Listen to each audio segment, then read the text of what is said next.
अस्सलाम वालेकुम दोस्तों, मैं हूं सर मलिक और आप देख रहे हैं एस मलिक व्यूज़। नमस्ते, सत श्री अकाल। कैसे हैं आप लोग? हाजिर हैं एक और नई वीडियो के साथ। और आज की video top 6 space agencies in the world, check where ISRO stand. तो इस वीडियो को देखने से पहले आप हमारे चैनल को लाइक करें, सब्सक्राइब करें और दोस्तों के साथ शेयर करना मत भूलें। तो चलते हैं, देखते हैं वीडियो। सवाल होता है कि तारे क्या है, ब्रह्मांड कैसा है, धरती के बाहर की दुनिया कैसी है। और सभी लोग जानना चाहते हैं कि इन बादलों के पीछे क्या है।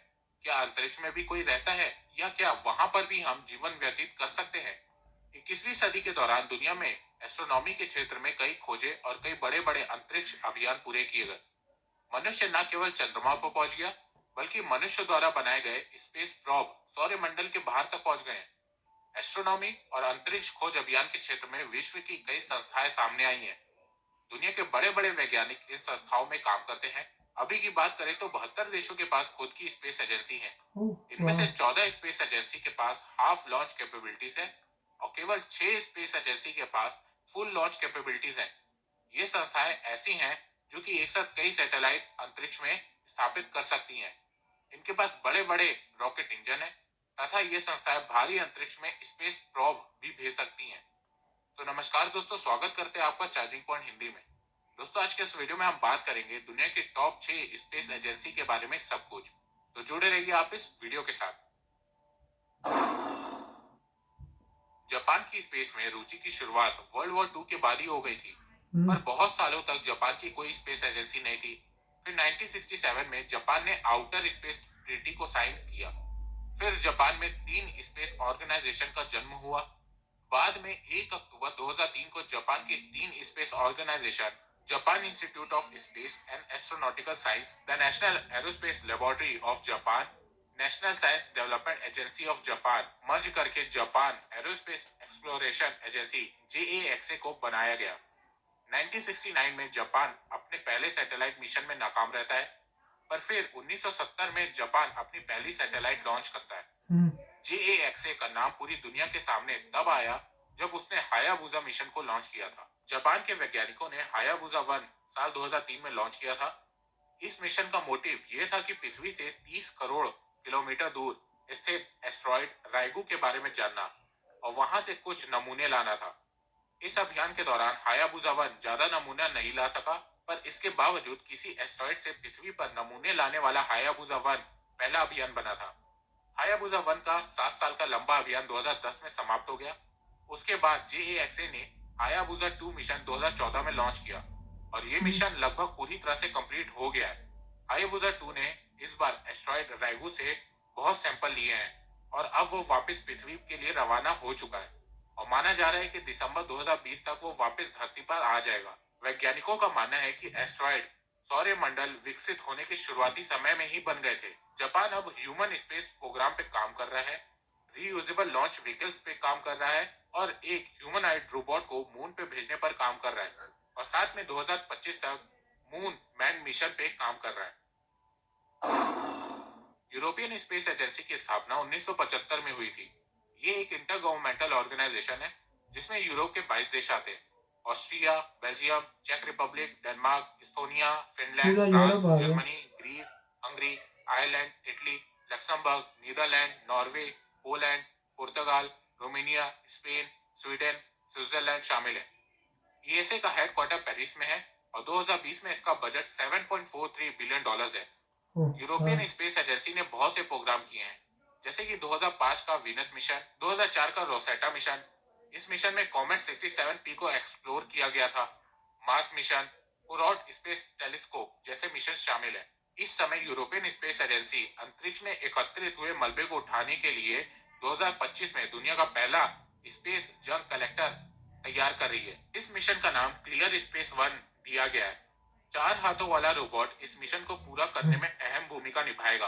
अंतरिक्ष विशेषज्ञों का मानना है कि अंतरिक्ष में एकत्रित हुआ मलबा भविष्य के मिशन के लिए परेशानी खड़ी कर सकता है। इसी को देखते हुए अंतरिक्ष को साफ करने की जरूरत है। मिशन पर करीब 943 करोड़ रुपए खर्च हो रहे हैं। हाँ भारत का जी। अंतरिक्ष विभाग पहले भारत के परमाणु विभाग के अंडर आता था, पर अंतरिक्ष विभाग का काम ज्यादा हो जाने की वजह से 1969 में इसके लिए अलग संस्था बनाई गई। इसरो की स्थापना डॉक्टर विक्रम साराभाई ने की 1969 में, इंडिपेंडेंस डे के दिन। डॉक्टर विक्रम साराभाई को भारत के स्पेस प्रोग्राम का जनक भी कहा जाता है। इसरो का हेडक्वार्टर बेंगलुरु में है। इसरो ने अपनी पहली सैटेलाइट 19 अप्रैल 1975 को रशिया की मदद से लॉन्च किया था। इस सैटेलाइट का नाम आर्यभट्ट था। दुनिया की नजर में इसरो तब सामने आया जब उसने 2008 में चंद्रयान मिशन को लॉन्च किया और इस मिशन से भारत दुनिया का पहला देश बना जिसने चांद पर पानी खोज निकाला और इसका सबूत सभी स्पेस एजेंसी को भेजा और सभी ने इसे सही माना। उसके बाद इसरो की मदद से भारत पहले ही प्रयास में मंगल ग्रह तक सफलतापूर्वक पहुंचने वाला पहला देश बन गया। 15 फरवरी 2017 को इसरो ने अंतरिक्ष में 104 सैटेलाइट लॉन्च किए और इसके साथ ही एक बार में सबसे ज्यादा सैटेलाइट छोड़ने का रिकॉर्ड भारत के नाम हो गया। मिशन शक्ति के चलते भारत दुनिया का चौथा देश बना जो अंतरिक्ष में कहीं भी सैटेलाइट को तबाह कर सकता है। ये उपलब्धि अमेरिका, रशिया, चाइना ने भी हासिल की हुई है। इसरो के फ्यूचर मिशन की बात करें तो इसमें आदित्य L1 मिशन है जो सूर्य के बारे में पता लगाएगा, चंद्रयान 3 है, गगनयान है, मंगलयान 2 है और शुक्रयान वेनस मिशन शामिल है। सीएनएसए की स्थापना 22 अप्रैल 1993 को हुई थी। सीएनएसए से पहले चाइना की space agency ministry of air space के नाम से जानी जाती थी। इसकी स्थापना 1956 में हुई थी। सीएनएसए का हेडक्वार्टर बीजिंग में है। चाइना ने 4 बार मून मिशन लॉन्च किया है, चैंग 1 2 3 4 के नाम से। एक बार मार्स मिशन लॉन्च किया है। चाइना दुनिया का तीसरा देश है जिसने इंसानों को स्पेस में भेजा है। सीएनएसए के फ्यूचर मिशन की बात करें तो 2050 तक मार्स में अंतरिक्ष यात्री भेजने का प्लान है। 2022 तक स्पेस स्टेशन बनाने का प्लान है। 2020 में मंगल ग्रह पर लैंडर और रोवर भेजने का प्लान है। रॉस कॉस्मोस की स्थापना 25 फरवरी 1992 में हुई थी। उससे पहले रॉस कॉस्मोस को सोवियत स्पेस प्रोग्राम के नाम से जाना जाता था। ये स्पेस एजेंसी की स्थापना 1931 में हुई थी और 1991 में सोवियत यूनियन के पतन के बाद इसका नाम रखा गया RFSA या रॉस कॉस्मोस।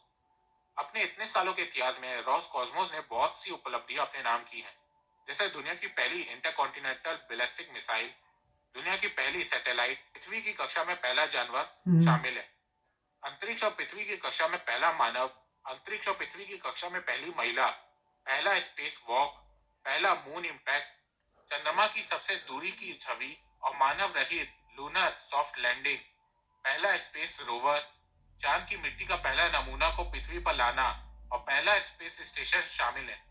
पर 1991 में सोवियत यूनियन के पतन के बाद रशिया के स्पेस प्रोग्राम की स्पीड धीमे हो गई और कई सालों तक उनका कोई बड़ा मिशन नहीं था स्पेस एक्सप्लोरेशन को लेकर। पर अब रशियन फेडरल स्पेस एजेंसी ने फिर से तेजी दिखाई है।